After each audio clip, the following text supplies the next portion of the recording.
Good morning and welcome to the island of Midge, I think, this morning, not Mull. Um, Very calm, no wind, hot, horrendous. And hello, oyster catcher.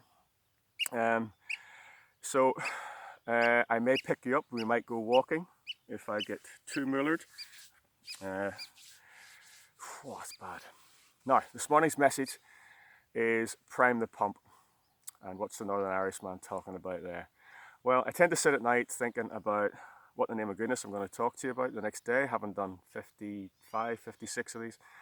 And last night I was sort of thinking, well, my whole career and certainly during the last 10 weeks, we've been pushing the idea of regular physical activity. And I thought it might be a good idea just to stop and start thinking about some of the reasons for that. So the government guidelines are 150 minutes of moderate activity a week, but why should we do that? What's actually going on? What adaptations are happening within our body to make that worthwhile? And I thought we'd start today by looking at the circulatory system and in particular the heart, so the body's pump. And the heart's an incredible organ. It beats around 86,000 to 100,000 times a day, depending on your resting heart rate and your activity. That's around 40 million times a year. And if you live to 75, you'll have probably had somewhere around 3 billion heartbeats, which is quite incredible. Now, that equates in terms of gallons of blood, about 100 gallons every hour. So we're quite an incredibly efficient being, really. And the heart has evolved to cope with huge stresses and basically keep us alive and keep us well supplied with oxygenated blood. So what's going on? Why should we train? Why should we stress the heart, the circulatory system? What sort of improvements do we get from these 150 minutes of moderate activity? Well, first of all, it's been shown to increase the efficiency of the heart. So if we think about the heart, it has 4 chambers. So it's a kind of 2 up, 2 down system. And if you imagine the floorboards of the 2 up have trapdoors in them.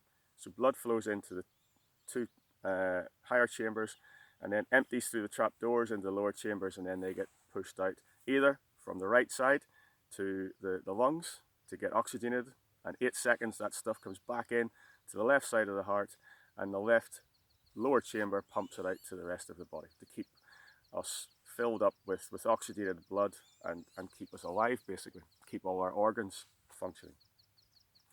And that creates a heartbeat. And we always think of a heartbeat as a boom, boom, boom, boom. And when you hear it under microscope, under stethoscope, it sounds a bit more like lopped up, lopped up. And basically, the 2 chambers at the top fire first, and then the 2 chambers at the bottom fire secondly. So top 2 chambers contract, push blood down into the bottom chambers, and then the bottom chambers push blood out to the lungs or out to the rest of the body. When we train on a regular basis, that sequencing gets more efficient, and the heart actually develops a little extra mass. So especially on the left side, on the lower side, the left ventricle tends to get a bit thicker, and that's the one that's pushing blood out around the rest of the body. So the force of contraction increases as well. And that makes it a far more effective pump. So you're getting a greater blood volume pumped out with every squeeze of the left ventricle. That means that your heart rate then can effectively drop. And this is why a reduced heart rate is often a sign of fitness. And that's one of the things we often see with people who train cardiovascularly on a sort of regular basis, is that their heart rate starts to drop, and then obviously the heart's having to work less on every given day. And at any given workload, the heart rate is lower as well, and your perceived exertion, which is something that we spoke about quite recently, will be less. It means you can carry out activities where you're stressing the body a little bit more efficiently and for longer. So we refer to a lot of this as the amount of blood that's coming out is your ejection fraction. It's the amount of blood that's coming out, being pumped out of the left ventricle on every beat. Or I should say, it's in terms of the total amount of blood that's in there, it's the fraction of that that gets pumped out on every beat. And it tends to be around about anywhere from 50 to 70%. And with those that are trained, we see that comes up a little bit higher. So cardiac efficiency improves. The other things that we see improve is the actual arterial walls. So if we're training on a regular basis, we do tend to lose weight, and they tend to become a bit more sort of pliable and flexible. When we're not training and we've been inactive for long periods of time, they can often get stiff, and that can increase your blood pressure. So one of the things that we see with those that train on a regular basis in terms of the circulatory system is a reduction in blood pressure. And obviously if all this is going on, then it means that you will need less drugs and less side effects of those drugs, and eventually that's really good for the NHS because it means we're not having to spend so much money on drug therapy. Because of that, because the heart is more efficient, because the plumbing system attached to it basically is more efficient, it means your recovery rate is going to be much better as well from any sort of given exertion. And the muscle tissue, and we're sort of stepping a little bit outside the circulatory system here, but your muscle tissue will become a better user of oxygen, which means again that the heart doesn't have to pump as often.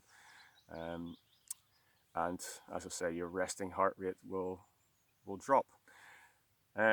So in a nutshell, that's what's going on. It's not just about losing weight and combating stress, feeling good, getting stronger, and reducing the risk of chronic diseases. And that's really key here, because if we can train the heart and the circulatory system and improve its efficiency, your risk of heart attack diminishes dramatically, your risk of a stroke comes down dramatically, and many other things like irregular heartbeats as well.